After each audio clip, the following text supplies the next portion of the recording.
Karine Jean-Pierre announces a brand new book. She's going to tell all, and from the looks of it, she is stabbing Joe Biden in the back. What a snake. We'll show you everything we know so far about the lying liar who lied so much. Also, speaking of liars, think about unhinged individuals.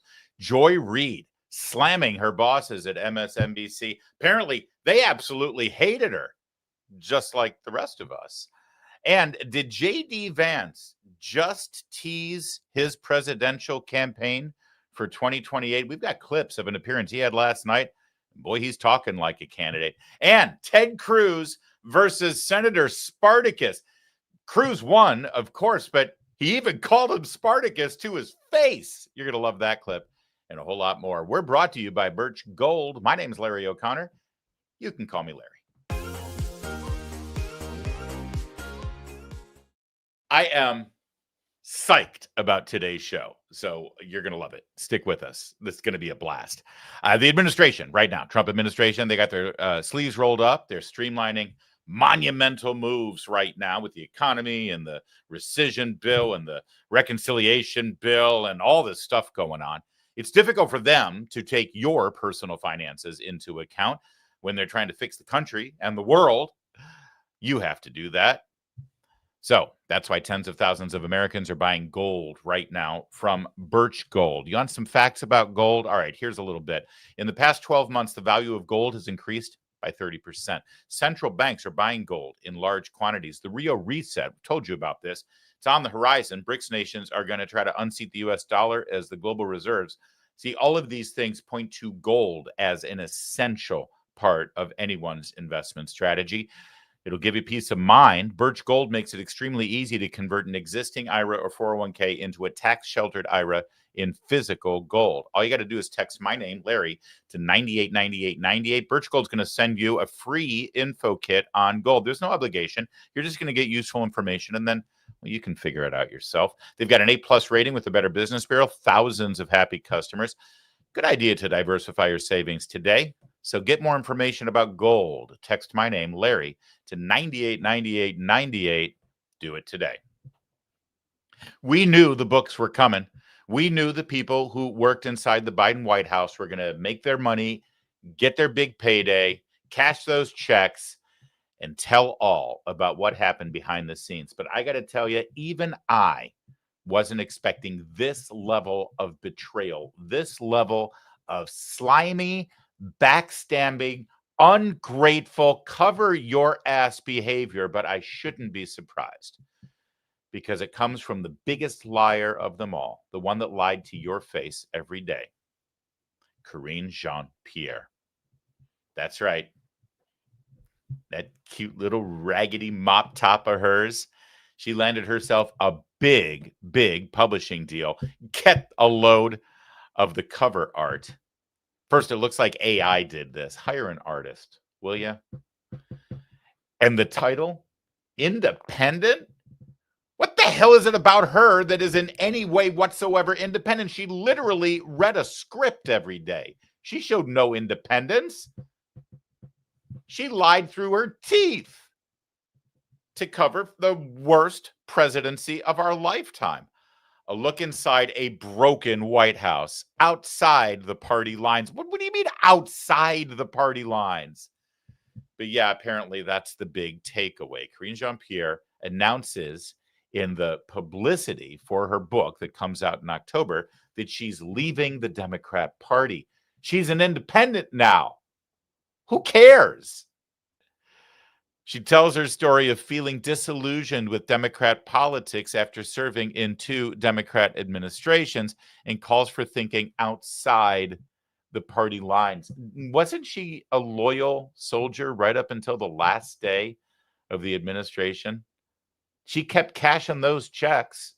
I mean, if she felt so disillusioned, why didn't she leave on her own? I'll tell you why. She would have never gotten this publishing deal. That's why.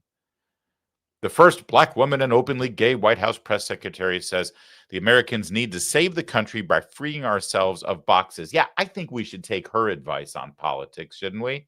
Oh, please, Karine Jean-Pierre, show us the way to repair our nation, said absolutely no one living on this planet. Additionally, she highlights the importance of dismantling the torrent of disinformation and misinformation. I'm sorry, wait, we're going to be lectured to by Karine Jean-Pierre about disinformation and misinformation from Karine Jean-Pierre? This is like being lectured to about good journalism by Jake Tapper.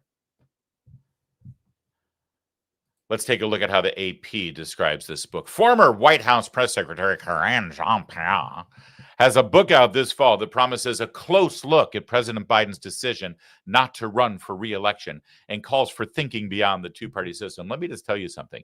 Karine Jean-Pierre was probably the very last person in that White House to know that Joe Biden wasn't going to be running for re-election and he was pulling himself out of the race. In fact, she was probably the last person right after Joe Biden himself found out about it. Famously, she barely even had any face-to-face meetings with POTUS. She was told what to say by whoever it was that was pulling the strings, probably Anita Dunn or Ron Klain or Jill or Hunter. She did her job. She doesn't have any inside information. Jean-Pierre herself has switched her affiliation to independent after working in 2 Democrat administrations, according to Legacy Lit, a Hatchet book group imprint that will publish Independent, a look inside a broken White House outside party lines, October 21st. Circle that date and make sure you buy something else. Maybe I should have my next book come out on October 21st so you have an alternative. Until January 20th, I was responsible for speaking on behalf of the President of the United States, Jean-Pierre, the first Black woman and openly gay person to hold the position of White House press secretary, said in a statement released Wednesday. At noon on that day, I became a private citizen who, like all Americans and many of our allies around the world, had to contend with what was to come next for our country. You know, we did a lot of contending for what was happening right then and there in our country when you were cashing your big fat White House paycheck, Karine Jean-Pierre. Trust me, we had a lot more to contend with when your guy was in charge than we have for the last 130 days. I determined that the danger we face as a country requires freeing ourselves of boxes.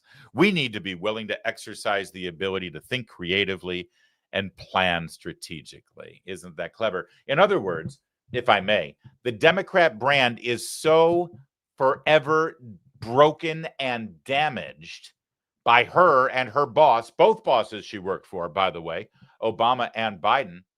It is so destroyed by their devastating policies in the border, in law enforcement, in taxes and spending, and bogus green energy boondoggles, not to mention the divisive messaging that came from her podium on a daily basis about how you, because you think differently, are actually a threat to the Constitution and to the very order in our nation. She has so contributed to the destruction of the Democrat brand that even she is jumping ship. We can't fix it.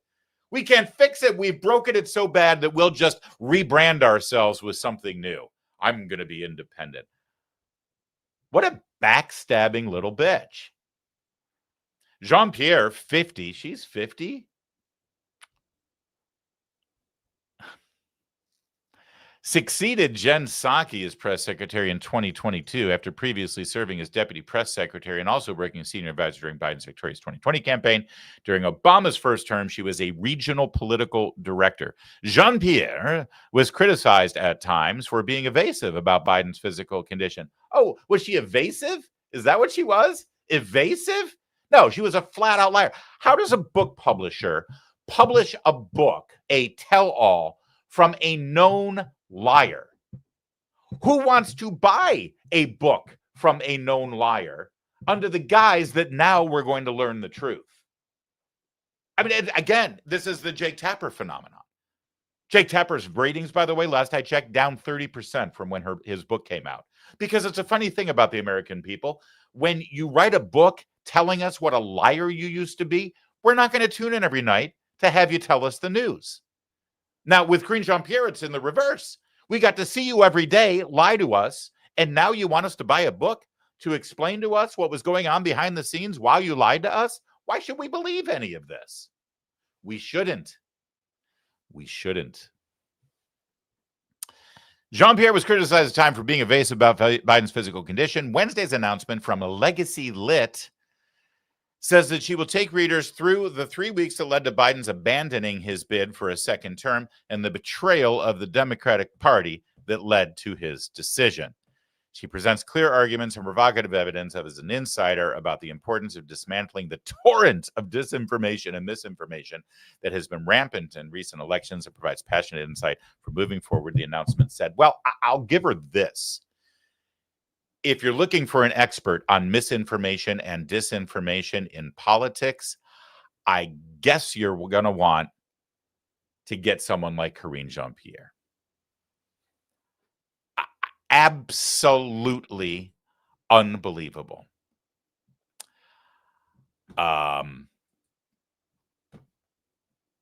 Let's move on, shall we, to a compilation that our friend Maze over on X has put together for us to sort of shine a light on the kind of ordeal we had to live through with Karine Jean-Pierre as we explore the opportunity to purchase a book from this woman where she tells us what was really going on when, I don't know, last I checked, that was actually what she was paid to do at the time. You know, she lied to you when her job was actually to tell you what was happening at the White House. But now, if you pony up $40 for her book, now you'll really learn the truth, even though you've already paid her salary for several years. Let's remind ourselves how she is, in fact, an expert on misinformation and disinformation. It would be wrong to think that the border is open. It is not open.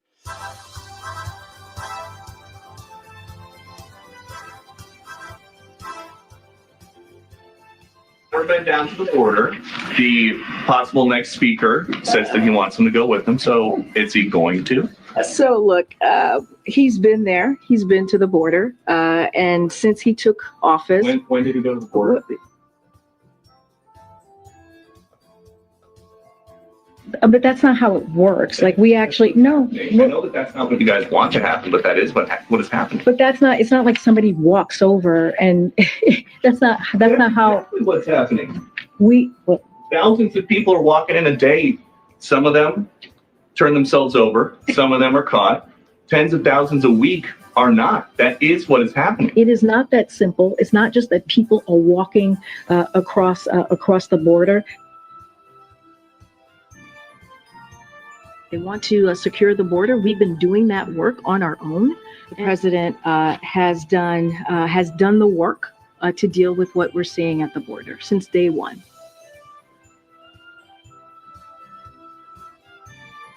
Because when you look at inflation, when we look at where we are economically, and we are stronger economically than we have been in history.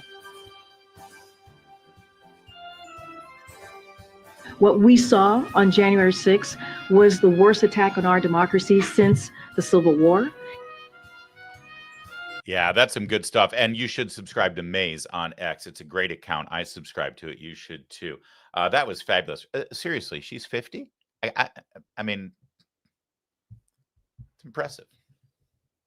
I was taking a moment while that was playing to take a look at our live chat. And I suspect those of you who are watching this full episode after our live stream, you may be engaging in the same activities. Let me encourage it.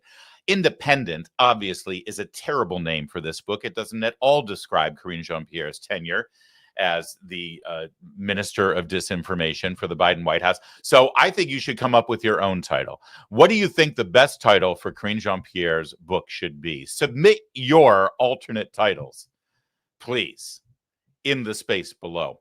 Meanwhile, and I do love Maze, and I think he does great work on X, but I got to say, he left out my favorite lie. He left out the most important lie of Karine Jean-Pierre's time at the White House, and I can't wait to read how she addresses this moment in her book.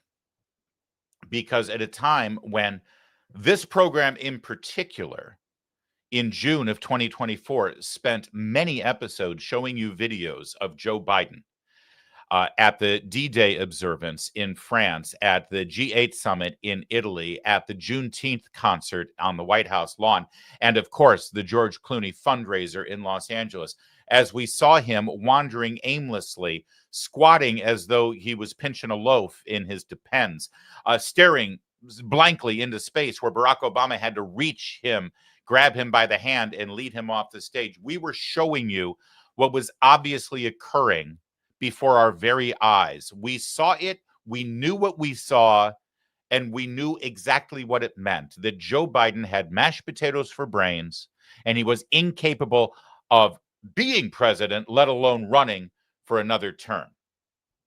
And after 3 weeks of those videos, just a couple of days before that fateful debate with Donald Trump in June, she was asked about these videos by an AP reporter. And this was what Karine Jean-Pierre said that day.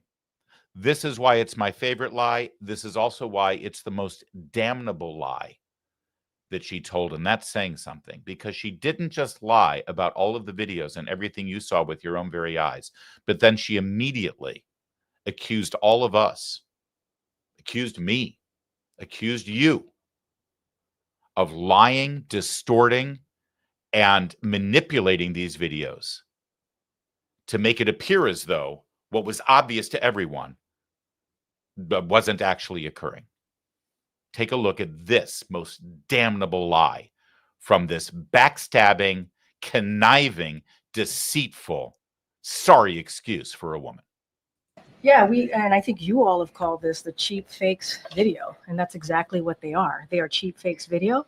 They are done in bad faith, and some of your news organization have been very clear, have stressed that these the right wing critics of the president have a credibility problem because of the fact checkers have repeatedly caught them pushing misinformation, disinformation, and so we see this, and this is something coming from your part of the world, calling them cheap fakes and misinformation.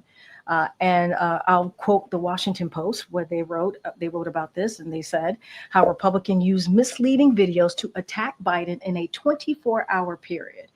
And to their credit, we have a conservative Washington Examiner did call them out as well, calling out the New York Post. Ironically, several recent cheap fakes actually attacked the president for thanking troops. That is what they're attacking the president for. Both in Normandy, this happened, and again in Italy. And I think that it tells you everything that we need to know about how desperate Republicans are here. Those were lies. They were all lies. They were damnable lies. And with all due respect to the good people at the Washington Examiner, the fact that they were quoted by Karine Jean-Pierre to reinforce and bolster that despicable lie about cheap fake videos, I'll only say that it's another reason why you should continue your patronage of the town hall media sites, because you need to be a discerning critic and discerning reader of content out on the internet. Obviously, the name of Karine Jean-Pierre's book, in my opinion, needs to be just that: Cheap Fakes by Karine Jean-Pierre, because yeah, she's an expert. Here she is, by the way, announcing the book today. She's so excited. Hi, I'm Karine Jean-Pierre, and I am the author of a new book that's coming out this fall called Independent. It's coming out on October 21st, so please do grab it. And the reason I wrote this book, coming out of the White House, serving as White House press secretary was an honor and a privilege. But since I have left, the people that come up to me, strangers that come up to me just across the country as I'm traveling, and sometimes right in my neighborhood, at a grocery store, supermarket, airport, my daughter's school, the number one question they ask me is, Karine, how do we get out of this? How do we protect our democracy? How do we protect vulnerable communities among us? What do we do next? Because we don't have answers here. That's what they ask me. And this is my answer. And what I mean by that is, in an era of misinformation, disinformation, the regressiveness of social policy, what we're seeing currently right now, what I have decided to do, and I really have thought long and hard about this, is to follow my own compass. And that's what I've done. And that's what this book does. And here's the truth. And here's how I will lay it out to you. I think we need to stop thinking in boxes and think outside of our boxes and not be so partisan. And the way that I see moving forward in this space that we're in right now is, if you are willing to stand side by side with me, regardless of your political, how you identify politically, and as long as you respect the community that I belong to and vulnerable communities that I respect, I will be there with you. I will move forward with you. And that is, I think, so important. So this book, Independent, it's about looking outside of boxes, not just always being in a partisan stance. And how do we move forward together in a compassionate way, in a way that really, truly cares about people? October 21st. This woman, as she has been her entire public career, is lying to you, and she is absolutely full of and you know it. I know it. We all know it. She knows it even, in fact. But she's going to try to get away with this. I'll repeat what I said before. How are we going to move forward? We have to stop thinking in terms of party. We have to stop thinking in terms of boxes, because she and the two men that she worked for, Joe Biden and Barack Obama, have actually destroyed the Democrat brand. Nobody wants to align themselves with that party anymore, based on the lies that they've told, based on the deceit that they promulgated, and frankly, based on the continuing degradation of issues that most of us can agree on. All these so-called 80-20 issues, like the border and law and order, and since she raised the issue, as long as you respect the communities that I belong to and respect the communities that I love. Karine Jean-Pierre, I'll tell you what, I'm going to take you at your word, ma'am. Let me ask you the same question I ask of anyone who's trying to make a name in politics right now that come from your side of the political aisle. You answer this question honestly to me, to my satisfaction, and I'll absolutely buy your book. Karine, here's the question. Can a man be pregnant? Can a man get pregnant? You answer that question honestly, and I'll believe you. But I don't think you can. And until you figure out why you can't answer that question honestly, truthfully, and factually, you are lost. And you can rebrand yourself. You can get out of a box. You can say that you're not a Democrat. You can say that we should have think outside party lines. But it has nothing to do with your messaging. It has nothing to do with your outfits. It has nothing to do with your hairdo. And it has nothing to do with your boxes and your party identification. It has to do with what you believe and all of the radicals that you have to appeal to. All of that being said, ultimately, this is the greatest single example of betrayal, backstabbing, and vindictiveness that I think I've ever seen in a town that is known for such behavior. For Karine Jean-Pierre to continue to cash those checks every day and salute smartly for the Biden family all the way up to the last day of the presidency, and now put this out so she can cash in and tell the secrets. Because the only reason anybody wants this book is to learn all the secrets, all the dirt. And she'll tell you because she wants to get paid. She wants to buy that beach house. And that's despicable. Ooh, maybe that's a good title for the book. Karine Jean-Pierre, Despicable. You know what I'm going to do? I'm going to tell you to buy my book. I'm sorry. I can't talk about somebody else's lying, despicable, deceitful book that she's going to make a ton of money on without me telling you to get the real story. Shameless Liars, how Trump defeated the legacy media and made them irrelevant. It's all about the 2024 election.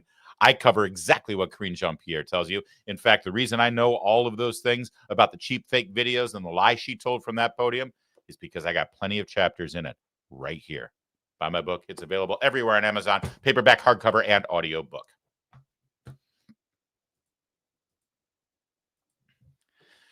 Joy Reid got fired from MSNBC, as you know, and we thought it was because, her ratings were terrible, that she was repelling her audience, that she was dividing the nation, that she was an embarrassment every day. And, well, she was kind of a race-baiting liar. All of those very good reasons, by the way, for Comcast Universal to finally send down the axe. But apparently she got fired for one other reason. This is according to her. Her bosses hated her, yes, just like you and I hate her, but not because of the atrocious performance she gave every night on her teleprompter reading show. No, it was because of her tweets and social media behavior. This is glorious. She showed up on a Substack video chat with Katie Couric. Katie Couric, who would have thought? And, well, just take a look at this unhinged individual explaining why she got fired.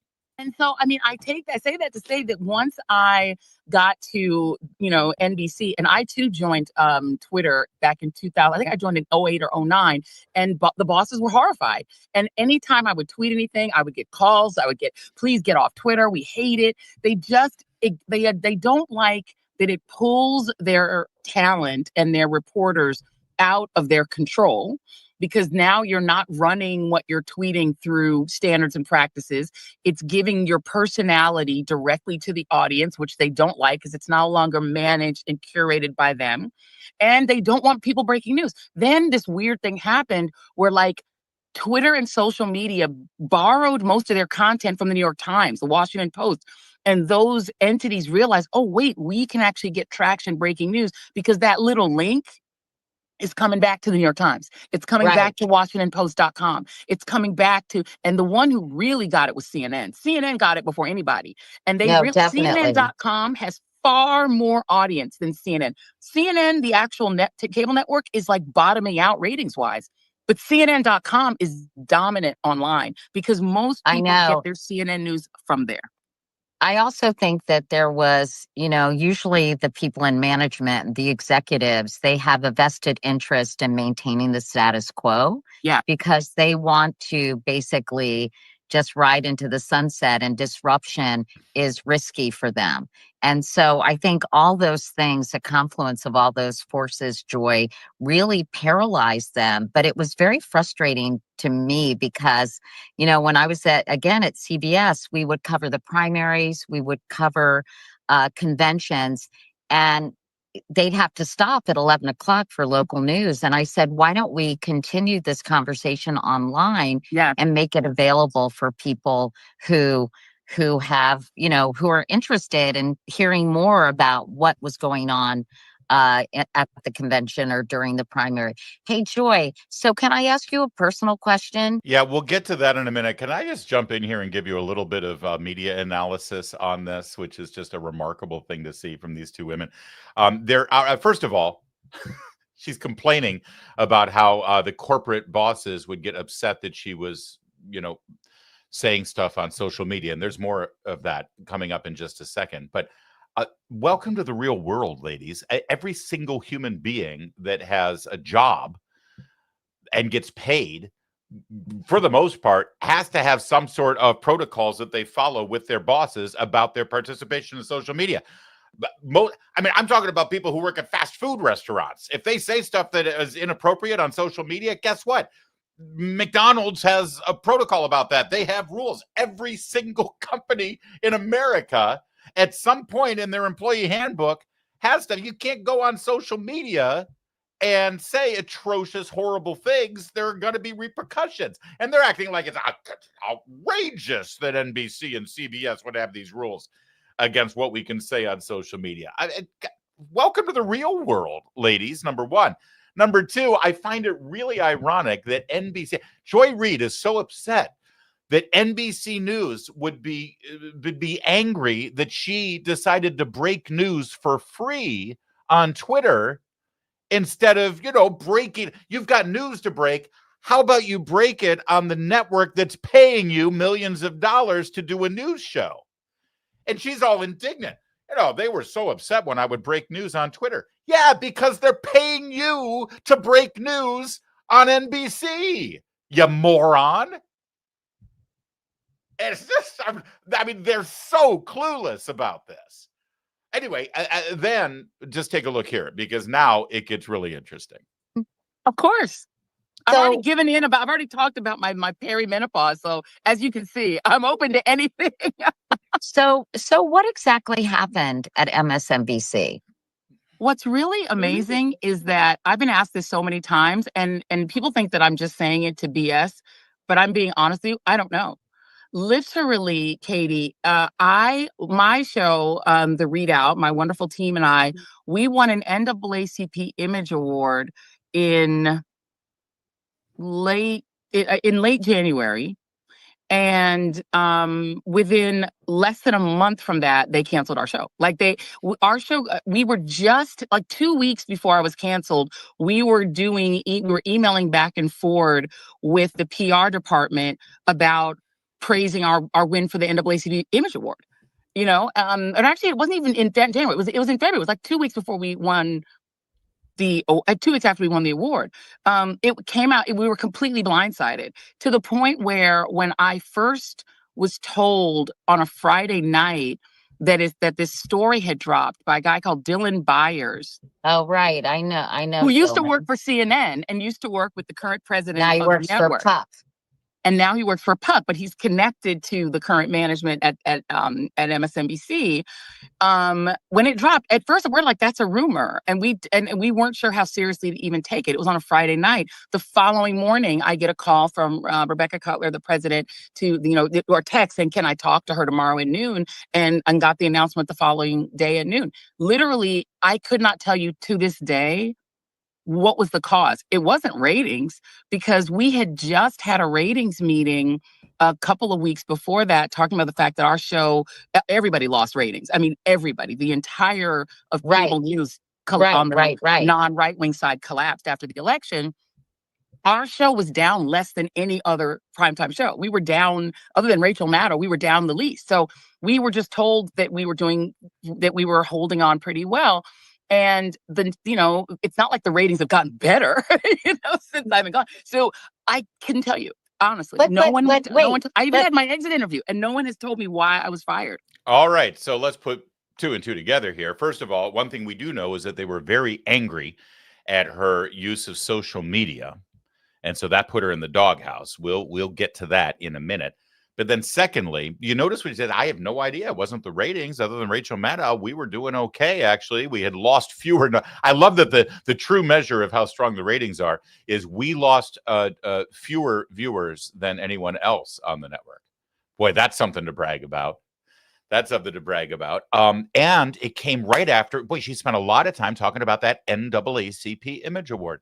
I couldn't tell you. I mean, we just won the NAACP Image Award, for crying out loud. Put 2 and 2 together here. Clearly, MSNBC management is racist. It's the only explanation. We just won the NAACP Image Award. Executives at NBC News hate the NAACP. They hate people of color, especially people of color who exceed and excel and win awards. So they had to fire us. I mean, honestly, I got to tell you something. She's a horrible, hateful human being. And her show was garbage, right? I got to tell you, as garbage goes, I have no doubt that the MSNBC audience being fed the kind of garbage that they get fed every single day, the fever swamp kind of lies and garbage to divide this country, if that's your audience and that's who you're trying to appeal to, clearly that is who MSNBC is trying to appeal to. I have no doubt that they loved Joy Reid's show. I mean, it's perfect fodder for the kind of content MSNBC delivers. And if I'm Joy Reid right now and I get fired and the likes of Chris Hayes and Lawrence O'Donnell still have a gig, I'd be pissed. I'd be super pissed. She's right.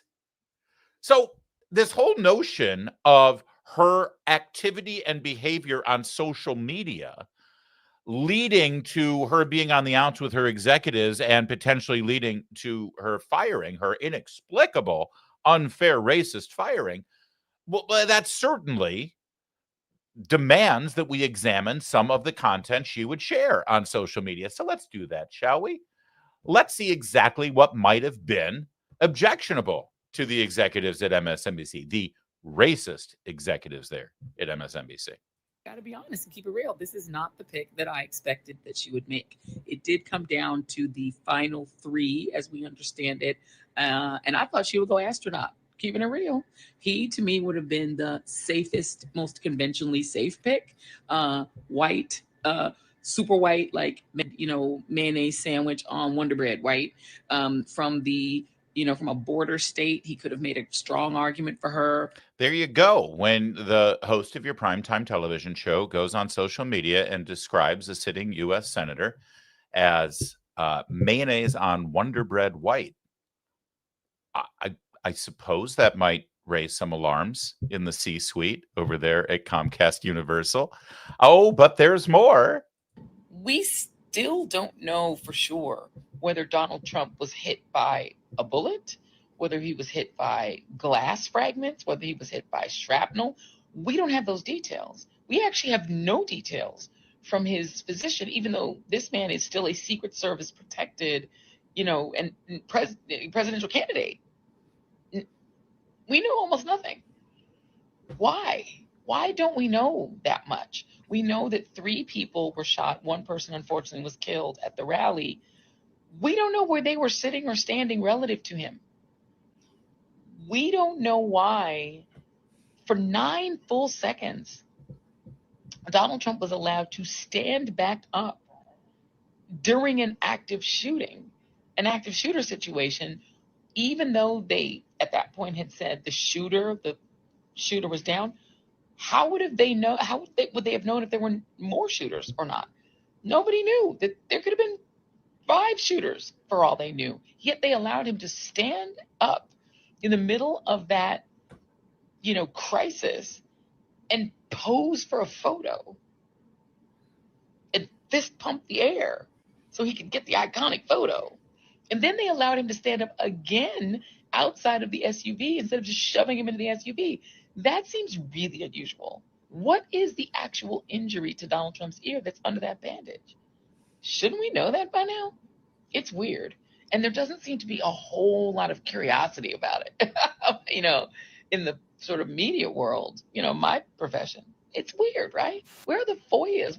Why isn't the New York Times aggressively pursuing his medical records? It's just weird. Just a strange thing that I've noticed. And I don't know if you guys have noticed it too.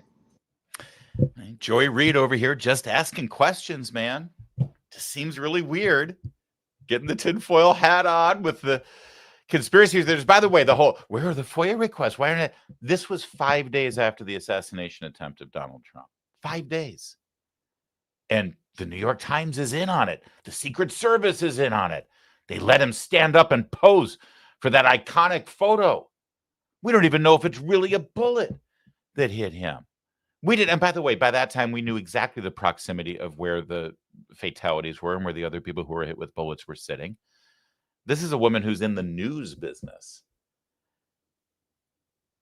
And she wasn't allowed to make that kind of speculation on set at MSNBC, so she reserved it for her social media platform. And I don't know, maybe now I'm starting to figure out why maybe the executives over there were a little troubled by her behaviors on social media, considering she's carrying the news brand every night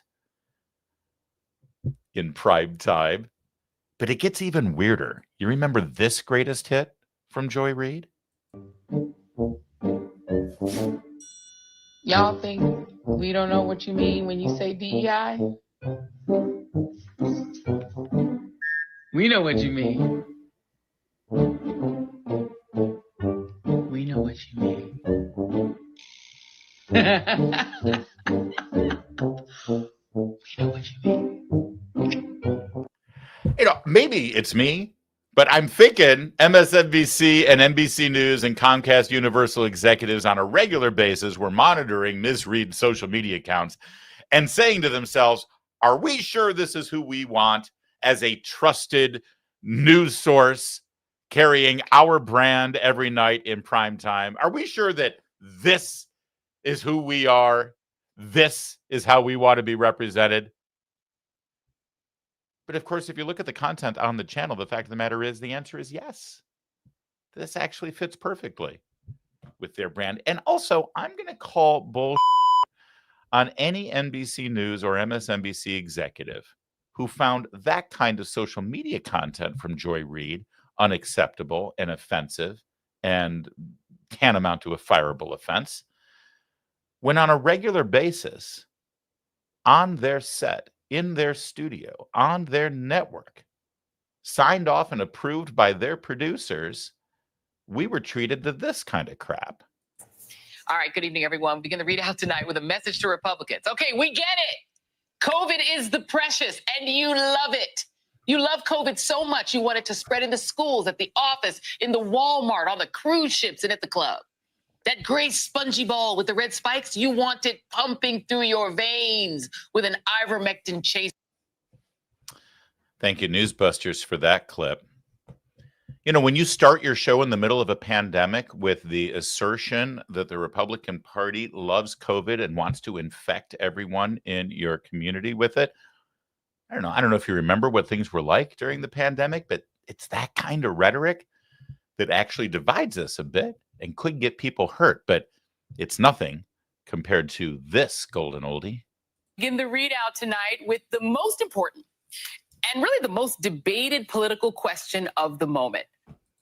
What is happening to the Republican Party? Our country, our democracy is currently under siege by one of our two major political parties, one controlled by a twice impeached one-term president who's more Jim Jones than George Washington. A party that, thanks to Donald Trump's rabbit hole of conspiracy theories, white grievance, and an unquenchable thirst for absolute power, embraces causes that were once viewed as fringe. Things like abortion bounty hunting, now the law in Texas, banning books, or really any idea that doesn't render every single white American in history going all the way back to 1619 and right up to today as innocent and benevolent. Even as a noose literally hung outside the U.S. Capitol just 6 months ago. It's a party that's committed to turning domestic terrorists into martyrs and freedom fighters while launching a crusade against the COVID vaccine and now any vaccine, even if that leaves America more vulnerable to sickness and suffering and death. And anyone who's encouraging you to stay alive by taking the vaccine, well, they're called needle Nazis. Remember when these ideas were relegated to some kooky corner of the internet? When erasing a politician's crime sounded like Putin? Not too long ago, our idea of the Republican fringe was a bunch of guys in tri-corner hats getting really angry about taxes and a black president. Well, this new fringe ate that fringe for breakfast. And it's taken over the mainstream Republican Party. And it all culminates in that new bizarro world Republican ideology doing everything in their power to make it so hard for you to vote that you can never vote them out. Yeah, that's the kind of nightly offering you would get from Joy Reid on MSNBC with that lovely peacock representing the NBC brand in the corner. They were fine with it every single night, night after night. So I'm sorry, Comcast Universal. I'm not buying this load of crap that it was about ratings or about her behavior on social media, because the stuff that actually made it through your producer's sign off and into the teleprompter, into your fancy studio at 30 Rock was worse than anything she did from her bathroom on Twitter. Now, I got to side with Joy on this one. She got fired because NBC News is racist. Yep, I'm going with that. One topic of conversation in Washington, D.C. right now is who's going to be the president in 2028. I know. It seems crazy to start talking about it this soon, but like it or not, Donald Trump is a second-term lame duck president. He is not running. So who will be the Republican nominee? His running mate, his vice president, your vice president, J.D. Vance. Last night, I think he started talking like a candidate, and it was some pretty good stuff. He was at this fundraiser for a think tank, a right-leaning think tank, and in fact, American Compass, it's called. See the compass back there? Strangely, this was actually started by some old Romney types that really focus on economic principles and ideas for conservatives. And unlike a lot of the Romney types in Washington, D.C., and some of the think tanks, they didn't lose their minds when Donald Trump became president. I mean, I wouldn't call them MAGA, but they're certainly open to the Donald Trump presidency. And I think that's important for J.D. Vance to be able to go into that room, be himself, and lay the groundwork for his 2028 presidential campaign. And well, let's watch it together, and you tell me if he's talking like a candidate. There are politicians out there they've just been politicians. But you are someone who was an intellectual first. Some people don't like the word intellectual, but I mean it in the good sense of the term. You were writing for National Review. You were at the bar late at night arguing about and helping shape these ideas that you are now. I come here for free and you insult me and you call me an intellectual. Remind me that I wrote for National Review. What an asshole this guy is. That's fair. I will admit that I too wrote for National Review. That's actually very funny. As a conservative Republican in Washington, D.C., that right there is the Trump influence on J.D. Vance, and he's able to play the Trump amiability, joking, working the crowd kind of thing, even with a little profanity, in a way that other politicians aren't able to casually and easily do. But then he started addressing some very specific and important issues. Let's start with higher education. If you watch some of the cable news outlets right now, or broadcast news, or read the Washington Post and New York Times, you're told that the Trump administration is anti-intellectual and that they've got a war on higher education because they just want the American people to be stupid. And the stupider they are, the more they'll vote for the Republicans. It's insulting. It's disgusting. It's all they've got, really. They want to ignore the fact that the problem with Harvard and Yale and some of the Ivy Leagues is that they seem to be pretty anti-Semitic right now. They seem to be okay with violence against Jews, but they don't want to address that. So instead, they slander Trump and you for being anti-intellectual. Well, no one's going to call J.D. Vance anti-intellectual.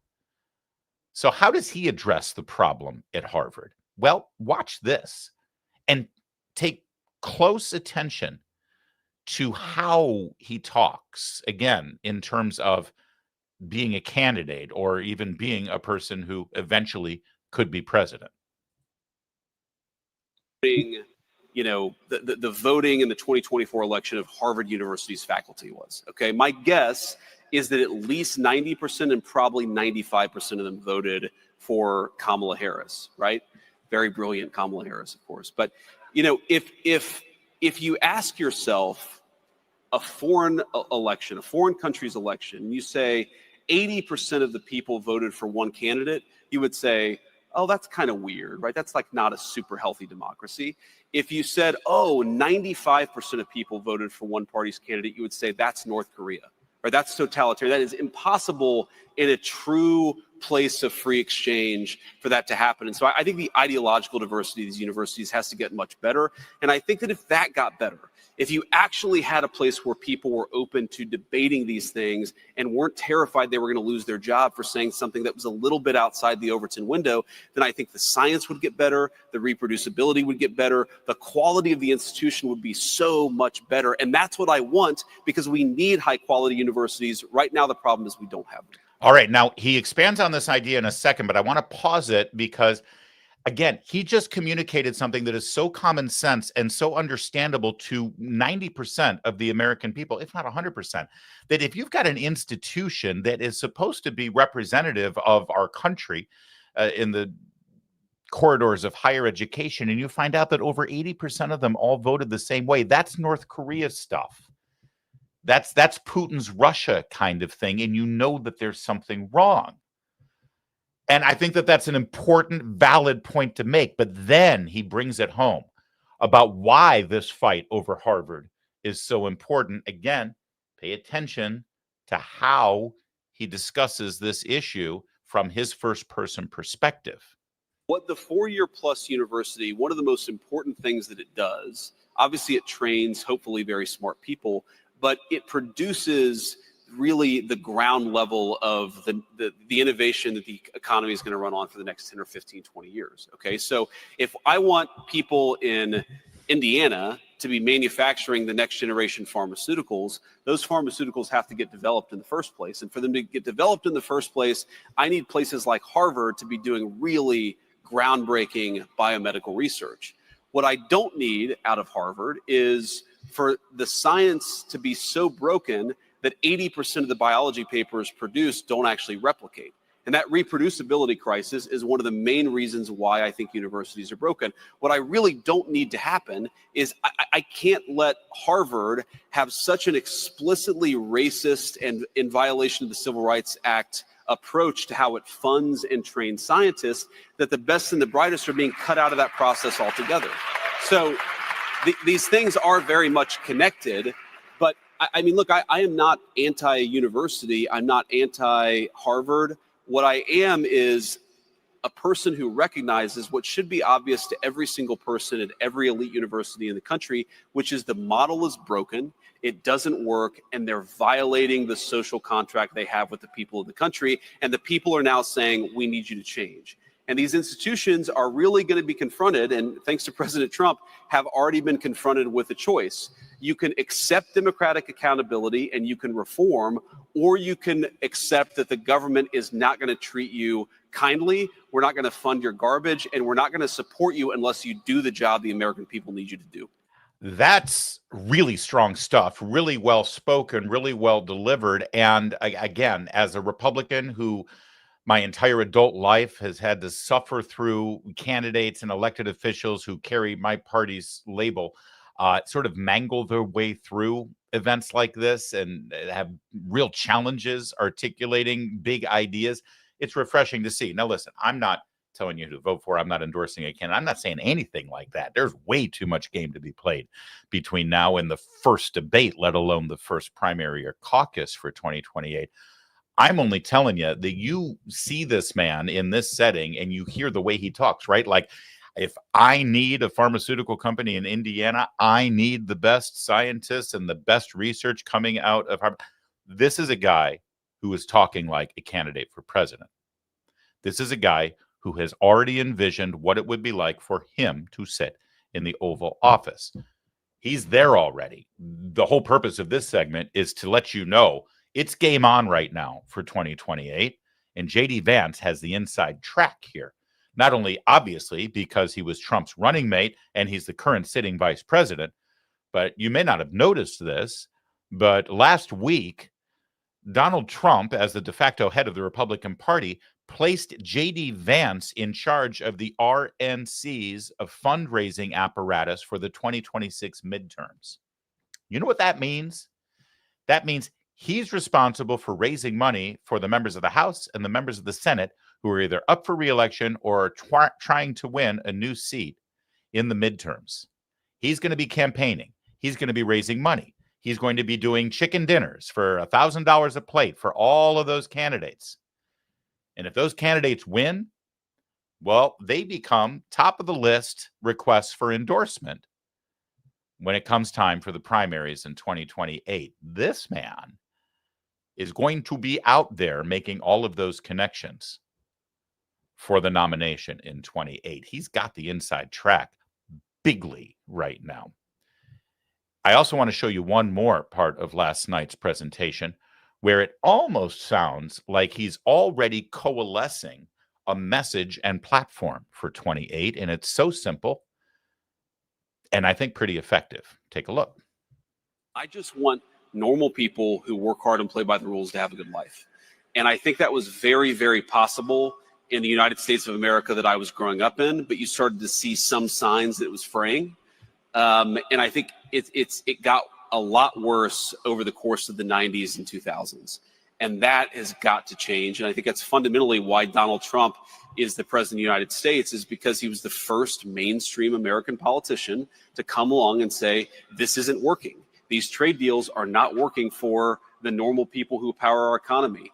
Our policies have not been productive, either in the economic, national security, or diplomatic space. So it's complicated. The answer to the question is complicated. Summarizing it is necessarily very hard.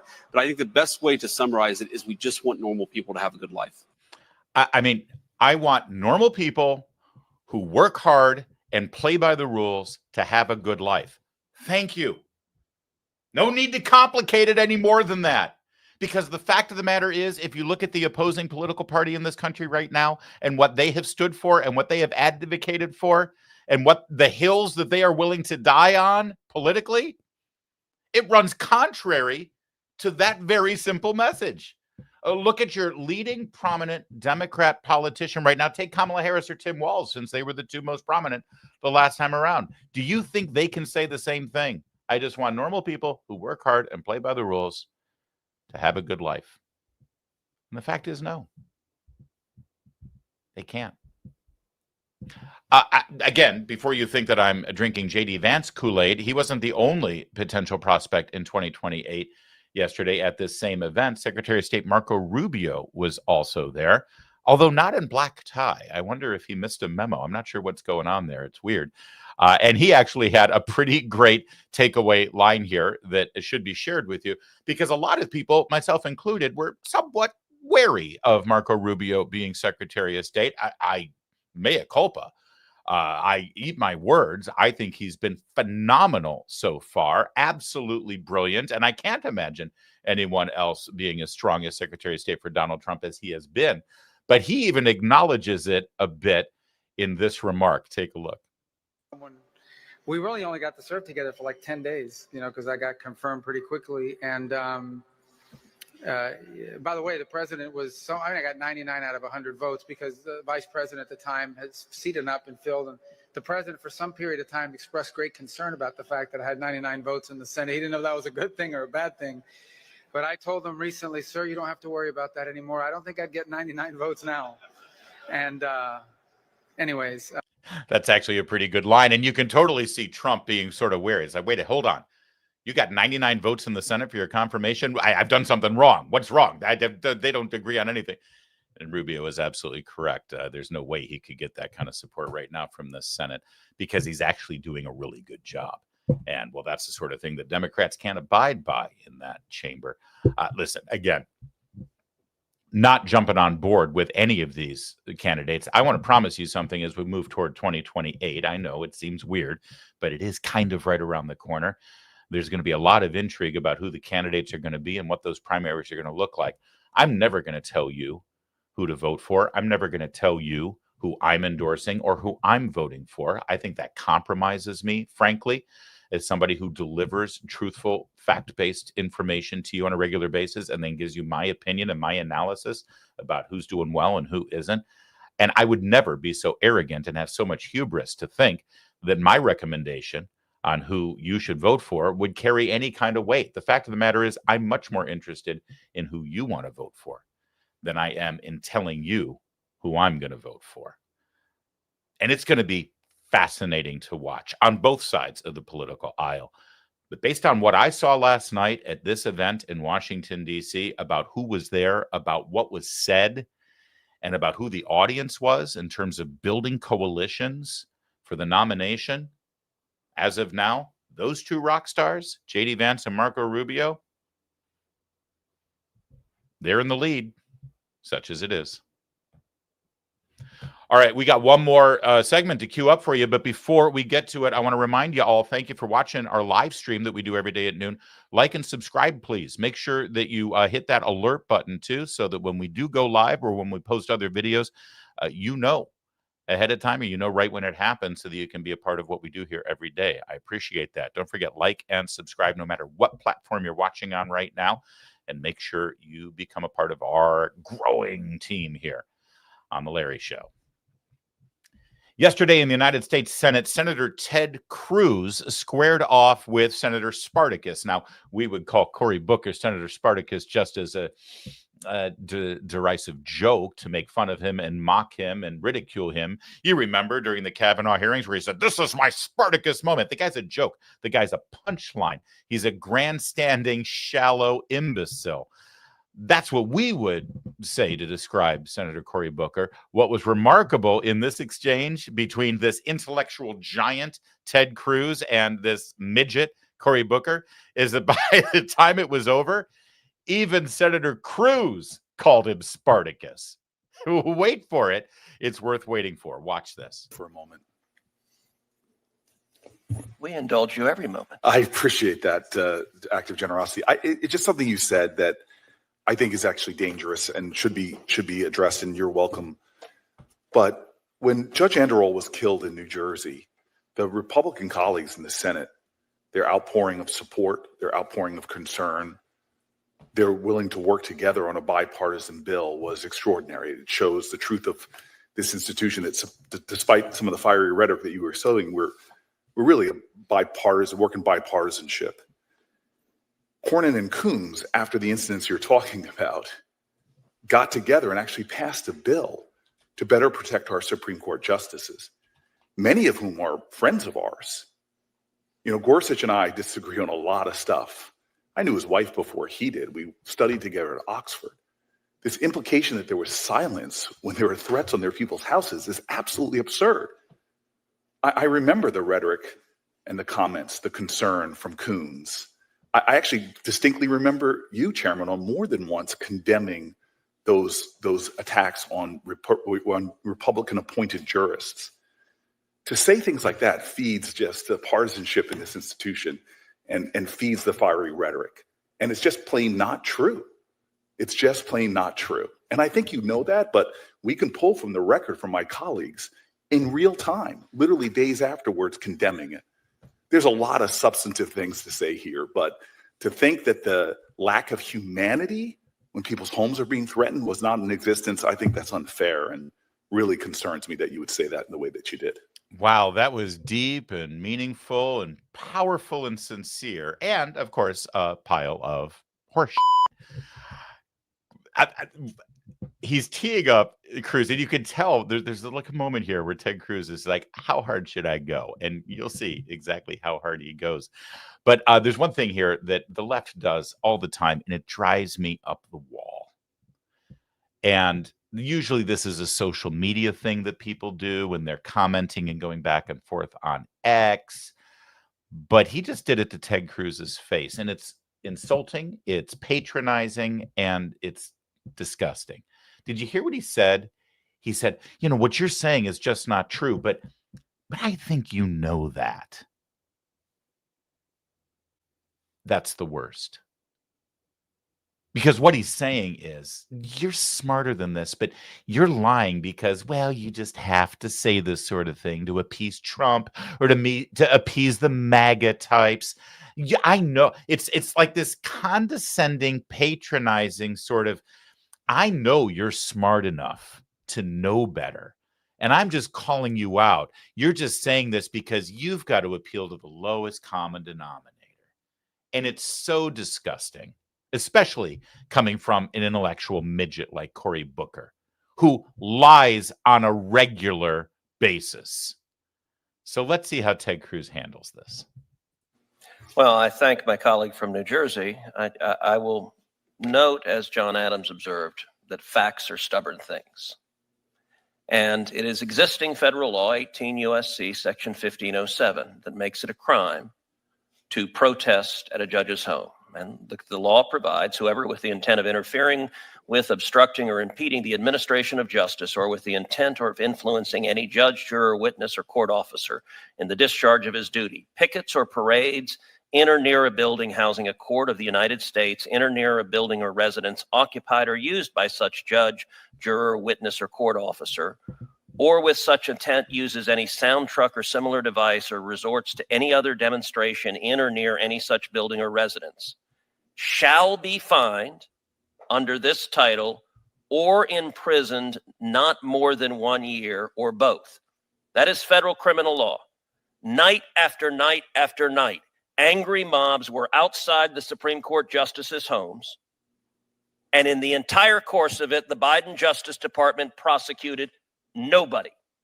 We had the Attorney General sitting at that table, and multiple Republican senators asked him, why are you not enforcing the law what they are doing is a crime. And my friend from New Jersey said, it is a lie to say we, the Democrats, condone this. I would challenge my friend, find a single Democrat senator on this committee holding the Attorney General to account for not enforcing this law. I was here at those hearings, and I do not recall a single Democrat senator saying to the Attorney General, you should arrest these people who are violating the law. You should protect the judges. I agree that there was general language against violence, but not a single Democrat senator that I ever saw in this committee was willing to hold Attorney General Merrick Garland to account for flagrantly disregarding the federal criminal law, because the Biden administration agreed with the protesters and I think wanted those justices harassed at their home. I really appreciate that you've now shifted the accusation you made earlier. Your accusation was that we were silent in the face of protests at Supreme Court justices' homes.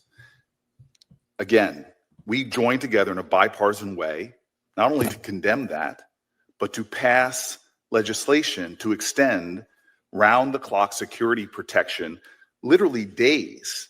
It was introduced May 5th, passed the Senate in a bipartisan fashion on May 9th. So if you're saying that we didn't criticize Did the Merrick Biden Garland, DOJ arrest a single person under this law? You are now changing the No, that is what I said. That is what I said. Again, I'll pull the record. Did the Biden DOJ arrest even one? Again, the answer is no. My point to you is the accusation that the Democrats on this committee do not care about the safety All right, so let me ask of federal judges. All right, I real fast. I just want to make sure that you see what's happening here, because Cruz said you were silent in the face of all these protests, and Cory Booker's only response is, "What are you talking about? We passed a law." And yet, of course, the law was never enforced. The Attorney General, Merrick Garland, under President Joe Biden, never actually did anything about that law, never arrested anybody, and Cory Booker said nothing about that. Cory Booker didn't say, hey, dude, Merrick Garland, come on, you're making us look bad. We just passed this law, arrest somebody. He never said that. Of course he didn't. So Cory Booker's allowed to say, hey, we put out a memo. We joined with you in a bipartisan fashion so that I could cover my ass when I want to run for office. And we passed a law, but if you don't do anything to actually enforce the law, like the border, then it means nothing. And this is exactly why Ted Cruz is doing this. It's like, enough of your talking, enough of your giving a speech for 24 hours on the floor, Cory Booker, that actually does nothing. Passing a law means nothing if you're not going to hold the executive branch accountable for enforcing that law. And so Cruz gets in him on this and goes hard, and it's great because we're done with the crap about, oh, of course I did something. I had a strongly worded memo, and we had a hearing about it. No, do something. Actually do something. I did not interrupt you, sir. I would appreciate if you let me finish. I am sick and tired of hearing the kind of heated partisan rhetoric, which is one of the reasons why we have such divisions in this country. The attacks we see from the President of the United States of America trolling and dragging judges through is what we should be talking about, that puts people in danger. I'm simply taking issue with the claim that you made at the top that people on the Democratic side of the aisle do not care about the safety and the security of judges, and said nothing. You said we were silent after people's houses were protested. That is a patent lie, sir. We were not silent. We took action.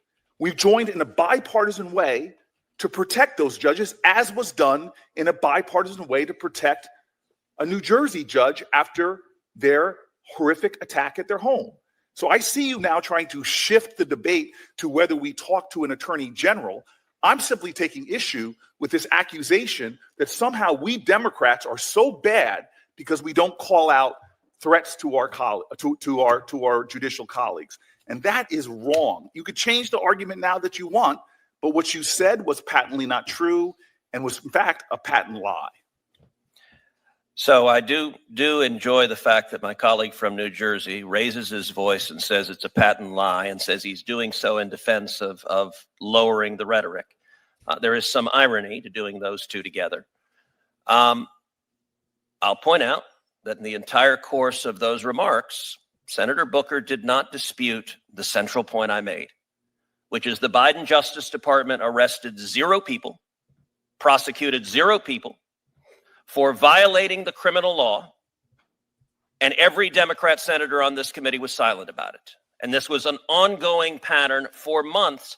And I would note also that the senator from New Jersey clutched his pearls about language threatening judges, and yet I do not recall a single Democrat senator of this committee saying a word when Chuck Schumer went to the steps of the Supreme Court and threatened the safety of the Supreme Court justices by name, Gorsuch and Kavanaugh, and he said, "You have unleashed the whirlwind and you will pay the price." And not a single Democrat senator had a word to say about this. And so their outrage is selective.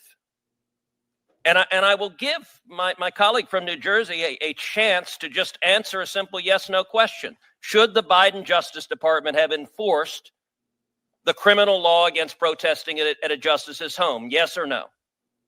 So the rank hypocrisy of Chuck Schumer apologizing the next day and you holding that standard for him and not for your president, who you actually rightfully described when you were running against him in a primary. I would love to run those tapes of how you perfectly talked about the danger of our president and his rhetoric. But now you are failing, in fact, blind to the very things you're accusing Chuck Schumer of. I don't think Donald Trump would know an apology if it hit him in the head. Never has said apologizing. So again, you are very, very, sir, very, very deep into the waters of hypocrisy in your criticisms of Chuck Schumer. So let the record reflect that Spartacus did not answer the question and did not tell us whether the criminal law should be enforced, because he knows the answer is yes. And he knows that the Biden Department of Justice was being wildly political and partisan in refusing to enforce the law because they disagreed with the Supreme Court justices' rulings. Let the record reflect. And now the Senate record actually does have Senator Ted Cruz referring to Cory Booker as Spartacus. One wonders if all the Republicans there in the cloakroom behind closed doors call him Spartacus behind his back. And in the heat of the moment, Cruz just let it slip, or whether he just did that on purpose. Let me tell you something about Ted Cruz. He went to Harvard Law School, graduated in the top of his class. Alan Dershowitz, before he actually got red-pilled and became sort of the quasi-conservative type that you sort of see him today. I'm not sure where he is politically, to tell you the truth. But at the time, he was firmly aligned with the Democrats as a liberal, legendary law professor at Harvard Law. And he gave an interview about Ted Cruz when Ted Cruz was running for the Senate. I want to say this was 2010. And he said in the interview that Ted Cruz was the smartest student he ever had in any class the entire time he taught law at Harvard Law School. And the person who was interviewing him, I remember, said, "Well, is that right? Because didn't you also have Barack Obama, who at the time was the president of the United States?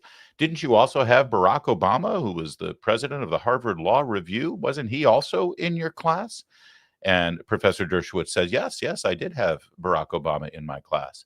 And the interviewer said, "Well, what did you think of Barack Obama as a law student?" And Dershowitz just looked at the interviewer and said, "Ted Cruz was the smartest student I ever had in any of my law classes at Harvard Law." And he just left it at that. This hearing, by the way, was a subcommittee that Ted Cruz, Senator Cruz, had set up specifically to focus on the judicial branch and how the federal judges have been obstructing the Trump administration's agenda these first few months of his second term. And the Democrats brought up a witness, which was a mistake, because also sitting on this committee was one of our favorites, Senator John Kennedy of Louisiana, and you know how good he is. This is a quick clip, but it's worth your wait. How did Senator Kennedy handle the Democrats' witness on the judiciary? Do any of you think that nationwide or universal injunctions are not being abused? I'm not sure what if I may, Senator, I'm not sure what the time horizon of the question is. I don't think that there could be good faith disagreements about the correctness of some of them, but I have not seen in the last 4 months abuse. No. I've read your stuff and I've read your writings. I don't want to get bogged down with this, but I have little respect for your opinion because I've read your stuff. When someone is in the White House that you agree with and someone gets a universal injunction against him, you don't like universal injunctions. You called them judges acting like they're politicians in robes and judges looking like crass political actors. But now that President Trump's in the White House, who you dislike, you think that universal injunctions taste like pumpkin pie. So I have to discount what you say because I think you act on your political beliefs. And I worry that that's what you're teaching your kids. God, there's something so rewarding and cathartic about moments like that, where he just asks a random question to all the witnesses. This one decides to step up, and he just happens to have a piece of paper with her past record and performance on the very issue that she's now seemingly really, really concerned about. That's beautiful. Love Kennedy, love Cruz, and this will go down in history. Honestly, Cruz is a hero for life for me, for looking Cory Booker in the face and calling him Spartacus in the middle of a hearing. God bless that man.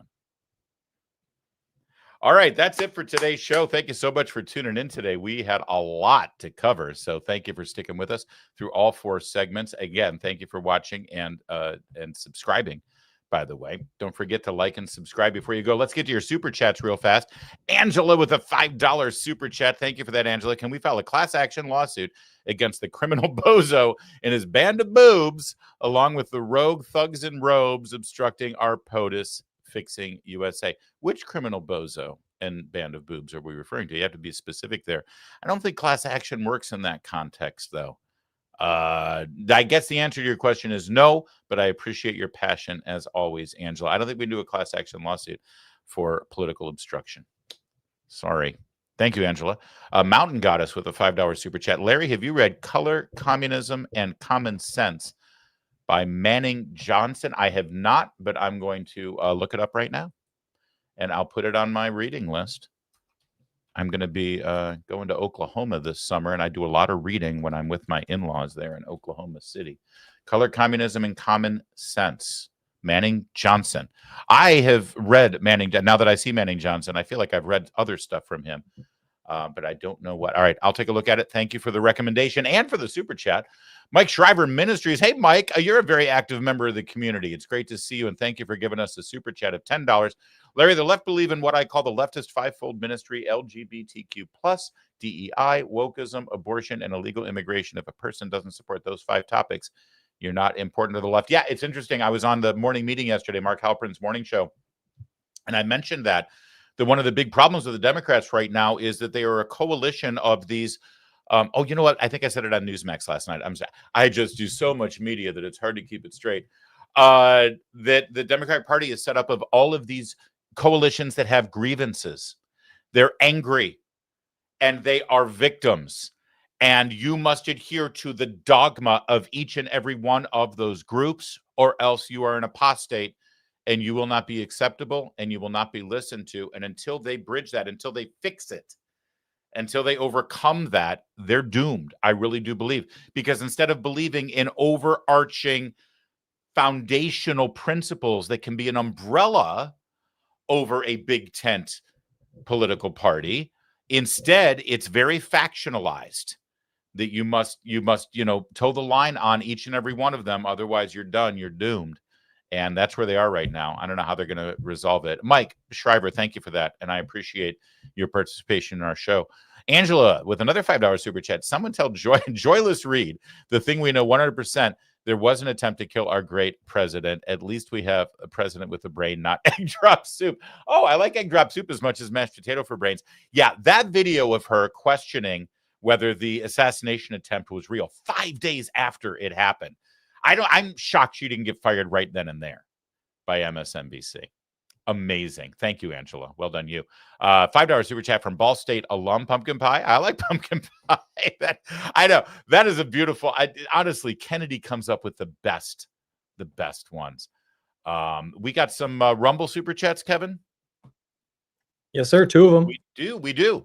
We got $1 from the Kingdom Ahead. Thank you for the $1 super chat over on Rumble. I'm so glad sitting on Jason's seat last night on the right squad didn't diminish your intelligence last night. I hope you left a few brain cells for him to absorb. You know, it's so funny when they told me what seat I was sitting in, I was almost hesitant. I was like, wait a second, do you guys not know me? That is sort of the lefty seat on the right squad. But yeah, that was fun. It was very weird to be there, though. I've never sat in that chair before, but it was fun. And I happen to wear very fashionable socks in the leg chair. So go back and watch the replay. A good time to tell you that tonight I am doing Mark Halperin's Two-Way Tonight. That's on YouTube and X and whatever platform you're probably watching us on right now. 6 o'clock tonight, Mark Halperin. I'll be doing his Two-Way Tonight. And then a $5 super chat from Arthur Brogdon over on Rumble. Larry, are you still taking your iocane micro doses? Just curious. Well, of course I am. How else would I succeed in my ongoing face-to-face battle of wits against Kevin? Thank you for that question, and thank you for the reference. Kevin, do you know that reference? You've fallen victim to the classic blunder. Yes, you do. See, your daddy raised you right. Your daddy raised you right. All right. Thank you guys so much. Love doing the show. Love today's show in particular. Really love the content we had. Make sure that you like and subscribe. Tell a friend. Share the links. And later today, each and every segment of the 4 we did today will be standalone. So if you liked one in particular, make sure you come back and like those videos. Leave some comments. And don't forget to tell me what you think Karine Jean-Pierre's book title should be in real life. Thanks again for watching. We'll be back tomorrow, same time, same place. My name's Larry O'Connor. You can call me Larry.